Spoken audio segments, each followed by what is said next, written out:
Waktu adalah sungai yang terus mengalir, tak pernah berhenti.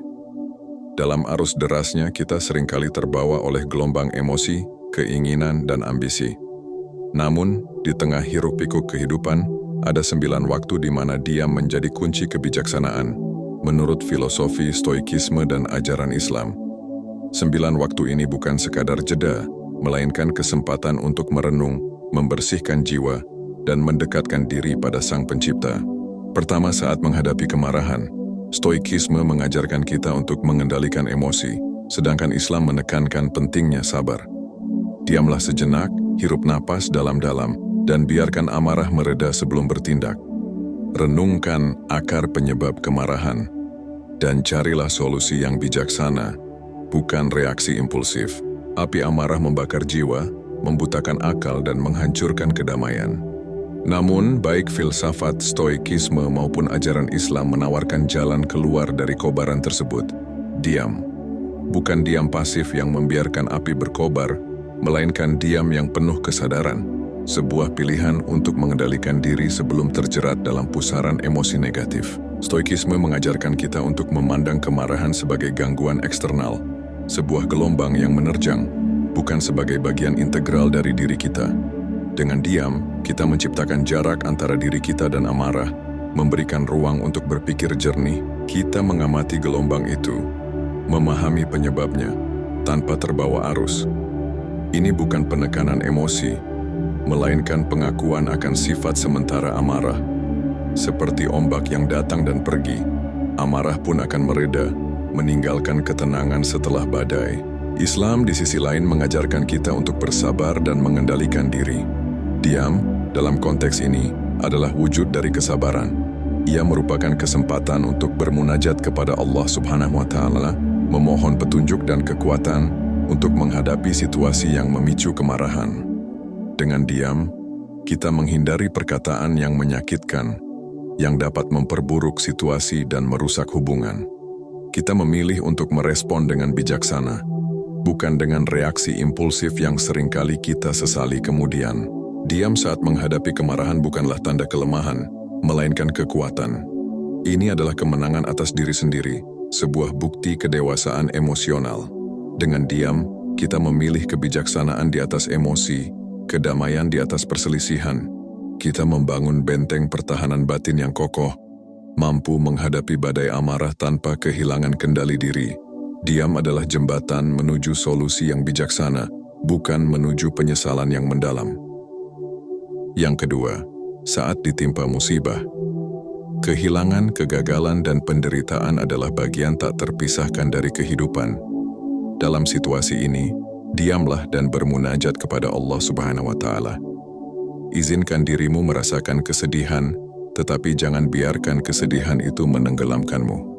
Carilah hikmah di balik musibah, dan temukan kekuatan untuk bangkit kembali. Musibah datang tak diundang, menghantam dengan kerasnya, menguji kekuatan dan keimanan.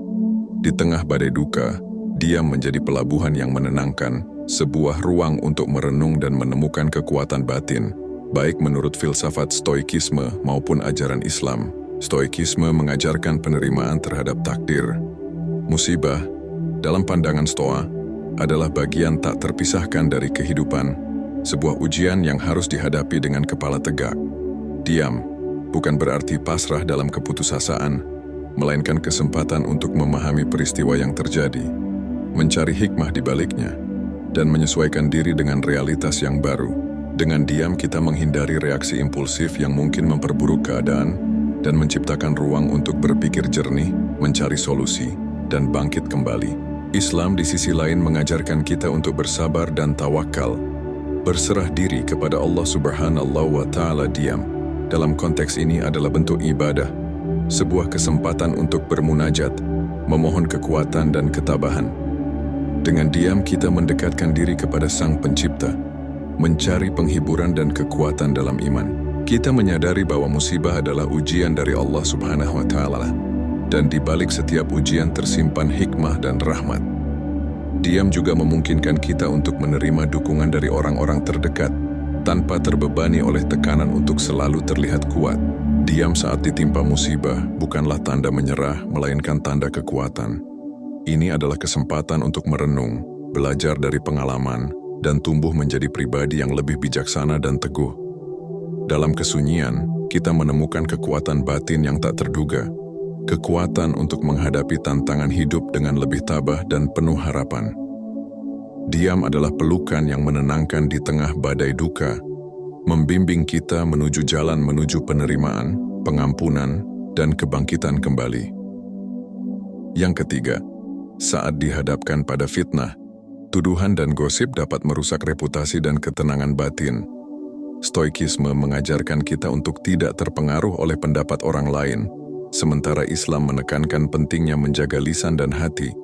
Diamlah, biarkan tindakanmu berbicara lebih keras daripada kata-kata. Percaya bahwa kebenaran akan terungkap pada waktunya. Fitnah, seperti bayang-bayang yang membayangi, mencoba menodai reputasi dan ketenangan hati. Namun, baik Stoikisme maupun Islam menawarkan benteng pertahanan yang kokoh. Diam. Diam bukanlah pengakuan atas kesalahan, melainkan strategi bijak untuk menghadapi serangan yang tidak adil. Stoikisme mengajarkan kita untuk tidak terpengaruh oleh opini orang lain. Fitnah adalah penilaian eksternal, tidak mencerminkan kebenaran sejati.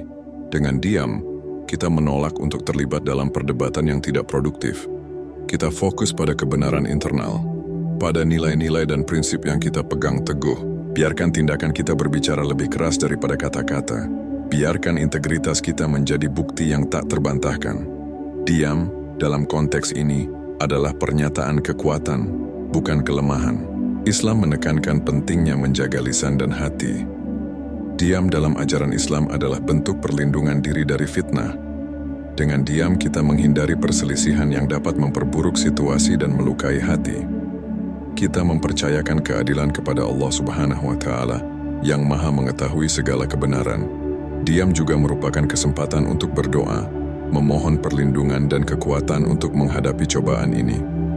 Kita fokus pada perbaikan diri, bukan pada pembenaran diri. Diam saat menghadapi fitnah bukanlah pengakuan atas kesalahan, melainkan sebuah strategi untuk menjaga ketenangan batin dan integritas diri. Ini adalah wujud dari kesabaran dan keikhlasan. Percaya bahwa kebenaran akan terungkap pada waktunya. Diam adalah benteng pertahanan yang kokoh, melindungi kita dari racun fitnah dan menjaga kedamaian hati.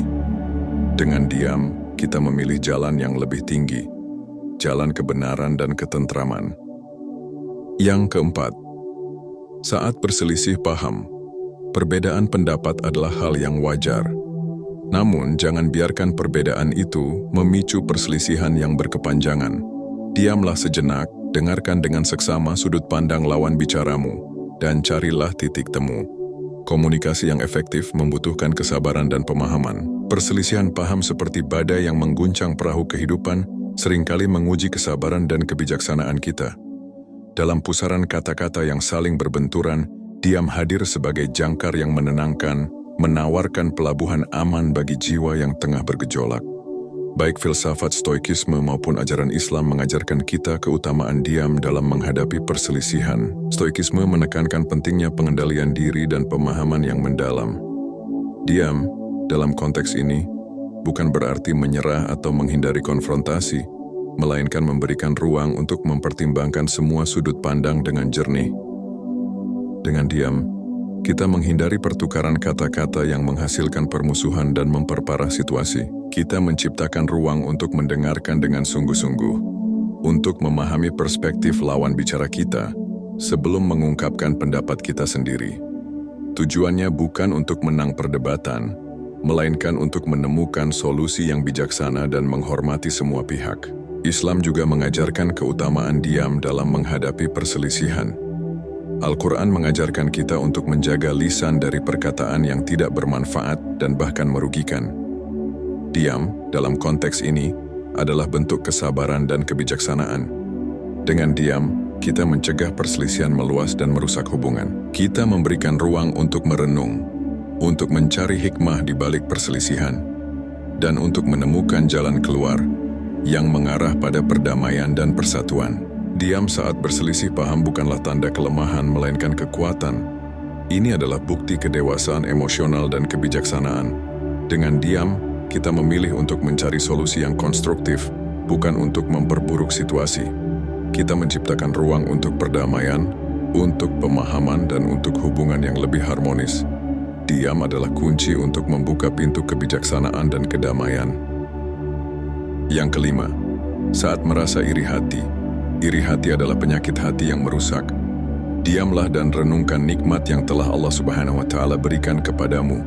Syukuri apa yang kamu miliki, dan fokuslah pada pengembangan diri, bukan pada pencapaian orang lain. Iri hati, bisikan racun yang menggerogoti jiwa, menanamkan benih ketidakpuasan, dan membutakan mata terhadap anugerah yang telah diberikan. Baik Stoikisme maupun Islam menawarkan penawarnya, diam. Bukan diam yang pasif, melainkan diam yang penuh kesadaran, sebuah pilihan untuk mengendalikan pikiran dan mengarahkannya pada jalan yang lebih baik. Stoikisme mengajarkan kita untuk menerima apa adanya. Iri hati muncul dari perbandingan yang tidak sehat, dari keinginan untuk memiliki apa yang dimiliki orang lain. Dengan diam, kita menghentikan perbandingan yang merusak ini. Kita fokus pada diri sendiri, pada potensi dan kekuatan yang kita miliki. Kita menyadari bahwa kebahagiaan sejati bukan terletak pada pencapaian material atau status sosial, melainkan pada penerimaan diri dan pengembangan diri. Diam memungkinkan kita untuk merenungkan apa yang telah kita miliki, menghargai anugerah yang telah diberikan, dan menemukan kepuasan dalam diri sendiri. Islam di sisi lain mengajarkan kita untuk bersyukur atas segala nikmat yang telah Allah Subhanahu wa Ta'ala berikan. Iri hati adalah penyakit hati yang harus disembuhkan. Diam dalam konteks ini adalah kesempatan untuk bermunajat kepada Allah Subhanahu wa Ta'ala, mengingat segala kebaikannya dan mensyukuri apa yang telah kita miliki. Dengan diam, kita menghindari perkataan yang negatif, yang dapat memperburuk perasaan iri hati dan merusak hubungan dengan sesama. Kita memilih untuk fokus pada kebaikan diri sendiri dan orang lain, mencari kebahagiaan dalam berbagi dan membantu sesama. Diam saat merasa iri hati bukanlah tanda kelemahan, melainkan kekuatan. Ini adalah kemenangan atas diri sendiri, sebuah bukti kedewasaan spiritual. Dengan diam, kita memilih untuk fokus pada pengembangan diri, bukan pada pencapaian orang lain. Kita membangun fondasi batin yang kokoh, terbebas dari racun iri hati dan dipenuhi dengan rasa syukur dan kepuasan. Diam adalah jalan menuju kebahagiaan sejati, bukan menuju kesengsaraan yang tak berujung. Yang keenam, saat tergoda oleh hawa nafsu. Nafsu seringkali membutakan akal sehat. Diamlah dan renungkan konsekuensi dari tindakanmu. Stoikisme mengajarkan kita untuk hidup sesuai dengan akal budi, sementara Islam menekankan pentingnya menjaga diri dari perbuatan tercela. Hawa nafsu, seperti angin puyuh yang menyapu bersih akal sehat, menarik kita ke dalam pusaran keinginan sesaat yang seringkali berujung pada penyesalan. Namun, baik Stoikisme maupun Islam menawarkan benteng pertahanan. Diam. Bukan diam yang pasif, melainkan diam yang penuh kesadaran, sebuah pilihan untuk merenung sebelum terjerat dalam jerat nafsu. Stoikisme mengajarkan kita untuk melihat hawa nafsu sebagai ilusi, sebuah gambaran yang menyesatkan yang menutupi kebenaran yang lebih dalam.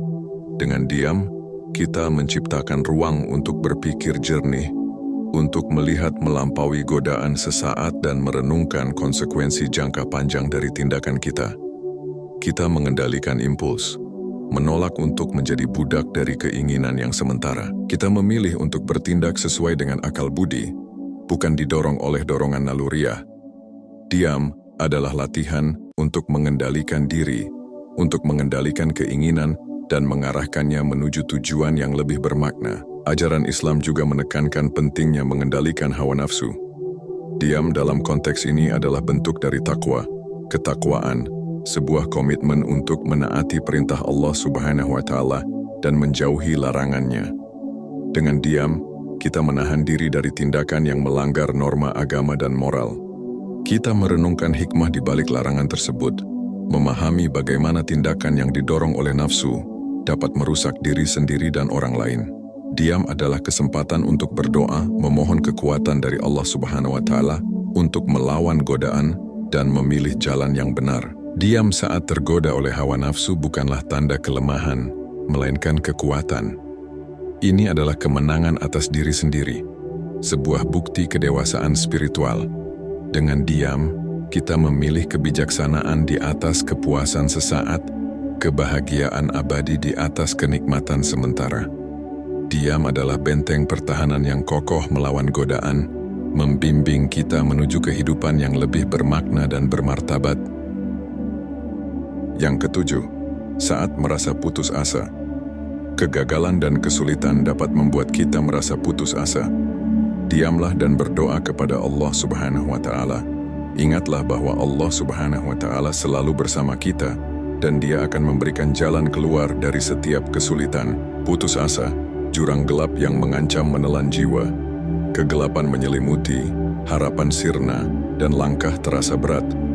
Namun, baik filsafat stoikisme maupun ajaran Islam menawarkan cahaya di tengah kegelapan itu. Diam. Bukan diam pasif yang membiarkan kegelapan mencengkeram, melainkan diam yang penuh refleksi. Sebuah ruang untuk menemukan kembali kekuatan batin. Stoikisme mengajarkan kita untuk menerima kenyataan, bahkan yang pahit sekalipun. Putus asa, dalam perspektif Stoa, adalah penilaian yang salah terhadap situasi. Dengan diam, kita menciptakan ruang untuk menganalisis kembali situasi, melihatnya dari berbagai sudut pandang, dan menemukan makna di balik kesulitan. Kita belajar untuk menerima apa yang tidak dapat kita ubah, dan fokus pada apa yang dapat kita kendalikan, pikiran dan tindakan kita. Diam adalah kesempatan untuk menemukan kembali kekuatan batin, untuk mengingat nilai-nilai dan prinsip yang selama ini kita pegang teguh. Islam di sisi lain mengajarkan kita untuk selalu bertawakal kepada Allah Subhanahu wa Ta'ala. Putus asa adalah bentuk ketidakpercayaan kepada kuasa Allah. Dengan diam, kita menciptakan ruang untuk bermunajat, untuk memohon pertolongan dan kekuatan kepadanya. Kita mengingat janji Allah Subhanahu wa Ta'ala untuk selalu memberikan jalan keluar dari setiap kesulitan. Diam adalah kesempatan untuk merenungkan nikmat-nikmat Allah Subhanahu wa Ta'ala yang selama ini kita terima, untuk mengingat bahwa setiap kesulitan pasti ada hikmahnya. Diam adalah bentuk ketawakalan, sebuah pengakuan akan keterbatasan kita dan kekuatan Allah Subhanahu wa Ta'ala yang tak terbatas. Diam saat merasa putus asa bukanlah tanda menyerah, melainkan langkah awal untuk bangkit kembali. Ini adalah kesempatan untuk merefleksikan diri, untuk menemukan kembali kekuatan batin, dan untuk memperbarui harapan. Dengan diam, kita menemukan kedamaian di tengah badai, dan kekuatan untuk melangkah maju, menuju cahaya di ujung terowongan. Diam adalah kunci untuk membuka pintu menuju harapan baru. Yang kedelapan, saat berada di lingkungan yang tidak kondusif. Lingkungan yang negatif dapat mempengaruhi pikiran dan perilaku kita. Diamlah dan jauhi lingkungan tersebut jika memungkinkan. Lindungi dirimu dari pengaruh buruk dan fokuslah pada hal-hal yang positif. Lingkungan yang tidak kondusif, seperti racun yang perlahan-lahan menggerogoti jiwa. Kata-kata kasar, gosip, dan energi negatif dapat menular, mencemari pikiran dan hati. Baik stoikisme maupun Islam mengajarkan pentingnya melindungi diri dari pengaruh buruk tersebut, dan salah satu cara yang paling efektif adalah dengan diam. Stoikisme menekankan pentingnya memilih pertempuran yang layak diperjuangkan. Berada di lingkungan yang tidak kondusif seringkali berarti terlibat dalam pertempuran yang sia-sia. Diam, dalam konteks ini, bukan berarti menyerah atau pasif, melainkan strategi untuk menjaga kejernihan pikiran dan energi. Dengan memilih diam, kita menghindari terlibat dalam perdebatan yang tidak produktif, menjaga diri dari pengaruh negatif, dan melestarikan energi untuk hal-hal yang lebih penting. Kita memilih untuk fokus pada apa yang dapat kita kendalikan, yaitu pikiran dan reaksi kita sendiri, bukan pada lingkungan eksternal yang berada di luar kendali kita. Ajaran Islam juga menekankan pentingnya menjaga diri dari pengaruh buruk.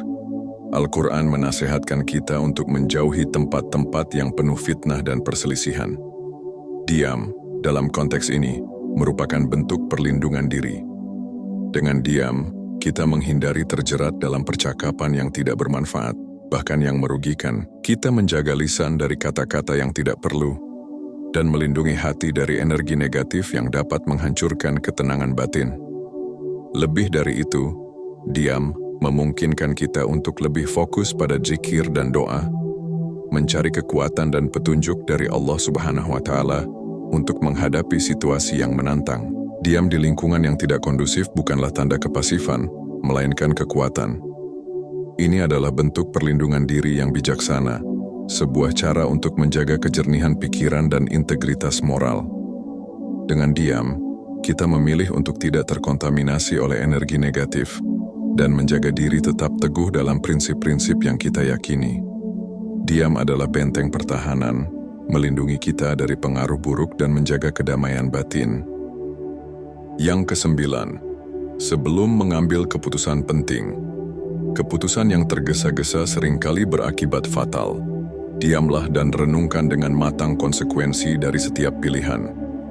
Mintalah petunjuk kepada Allah Subhanahu wa Ta'ala dan pertimbangkan segala aspek sebelum mengambil keputusan, sebelum langkah kaki melangkah, sebelum tinta pena menoreh, sebelum keputusan penting terucap. Diamlah. Baik Stoikisme maupun Islam menekankan pentingnya jeda sebelum bertindak, khususnya dalam hal-hal yang menentukan arah hidup. Diam bukanlah kelambanan, melainkan kesempatan untuk mempersiapkan diri menghadapi konsekuensi. Filsafat Stoikisme mendorong kita untuk merenungkan dengan saksama. Sebelum mengambil keputusan, kita diajak untuk menganalisis situasi secara objektif, memisahkan fakta dari emosi, dan mempertimbangkan berbagai kemungkinan skenario. Diam menjadi ruang untuk mengasah akal budi, mencari solusi yang paling rasional dan sesuai dengan prinsip-prinsip hidup yang kita anut. Bukan keputusan yang terburu-buru yang kita cari, melainkan keputusan yang bijaksana, yang didasari oleh pertimbangan matang dan pemahaman yang mendalam. Ajaran Islam juga menekankan pentingnya istighfar dan berdoa sebelum mengambil keputusan penting. Diam menjadi waktu untuk mendekatkan diri kepada Allah Subhanahu wa Ta'ala, memohon petunjuk dan hidayahnya. Kita merenungkan niat, mempertimbangkan dampak keputusan terhadap diri sendiri dan orang lain, serta memastikan bahwa keputusan tersebut selaras dengan nilai-nilai agama. Dengan bermunajat, kita berharap agar keputusan yang diambil diridhoinya dan membawa kebaikan. Diam sebelum mengambil keputusan penting adalah investasi untuk masa depan. Ia adalah wujud dari kehati-hatian dan tanggung jawab. Dengan diam, kita menghindari kesalahan yang dapat berakibat fatal. Kita memilih untuk berpikir sebelum bertindak, mempertimbangkan konsekuensi jangka panjang, dan memastikan bahwa keputusan yang diambil selaras dengan nilai-nilai dan tujuan hidup kita. Diam adalah kunci menuju keputusan yang bijaksana, yang membawa kedamaian dan keberkahan. 9 waktu diam ini bukan sekadar latihan menahan diri berbicara, melainkan perjalanan batin menuju kebijaksanaan dan ketenangan. Dengan diam, kita belajar untuk mendengarkan suara hati, memahami diri sendiri, dan mendekatkan diri kepada Sang Pencipta. Semoga kita semua diberi kekuatan untuk mengamalkannya.